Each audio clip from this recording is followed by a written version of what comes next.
kindness is power. But real kindness takes emotional intelligence and patience. Most people don't have. It takes restraint. It takes strength. But kindness without limits? That's not strength. That's an invitation to be taken for granted. And this is where many good-hearted people slowly lose themselves.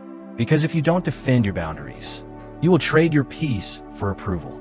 And approval is a price that never stops increasing. The more you give, the more they expect. The more you tolerate, the more they normalize it. Until one day, you wake up exhausted. Not because you're kind, but because you've been overextended for too long. So how do you know when you're not being appreciated, but used? Let's break it down. 1. They only show up when it benefits them. Pay attention to patterns. When you're struggling, they're unavailable. When you need support, they're busy. But the moment they need advice, money, time, or emotional comfort, you're suddenly important.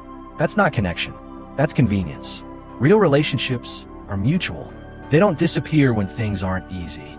They don't treat you like an emergency contact only when needed. If someone's presence depends on their benefit, you're not valued. You're accessed. 2. You feel drained after every interaction. Real relationships energize you. Even hard conversations don't leave you depleted when there's respect. But if you constantly walk away feeling exhausted, tense, or emotionally heavy, that's information. Your body keeps score. Kindness should not feel like survival. If every interaction feels like you're managing their emotions, fixing their chaos, or shrinking yourself to keep harmony, you're not being kind. You're abandoning yourself. And abandonment of self always leads to quiet resentment. 3. You say yes to avoid tension. This one is subtle. You say yes because it's easier. Yes to plans you don't want. Yes to favors you don't have energy for. Yes to behavior that bothers you. But here's the truth. Peace that costs your self-respect isn't peace. It's tension delayed. Every time you override your own discomfort to keep someone else comfortable, you send a silent message. My boundaries are negotiable. And people believe what you repeatedly show them. Resentment doesn't explode overnight. It builds quietly, in small, ignored moments, in swallowed words, in unspoken frustrations, until one day you feel disconnected and you don't even know why. 4. They don't value your time. They cancel casually. They show up late without apology. They assume you'll rearrange your schedule. They expect access without effort. Time is life.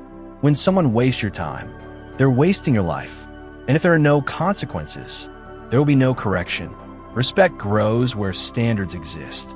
If you're always available, always flexible, always adjusting, you don't look generous. You look optional. Now let's be clear. Kindness is strength. But strength requires boundaries. Boundaries are not cruelty. They're clarity. They don't mean you stop being loving. They mean you stop being limitless. You can be warm and still say no. You can be supportive and still require reciprocity. You can care deeply without carrying everything. And here's what's powerful. The moment you protect your peace, you'll see who rises to meet it. Some people will adjust. They'll respect the standard. Others will disappear because they only benefited from the version of you without boundaries. And that's not a loss. That's alignment. You don't need everyone. You need the right ones. So remember, kindness is power, but kindness without limits becomes self-neglect. Protect your peace. Honor your time. Respect your own boundaries first. And watch how differently people begin to treat you. Because self-respect isn't loud. It's consistent. And the right people always recognize it. Subscribe for more timeless Stoic wisdom.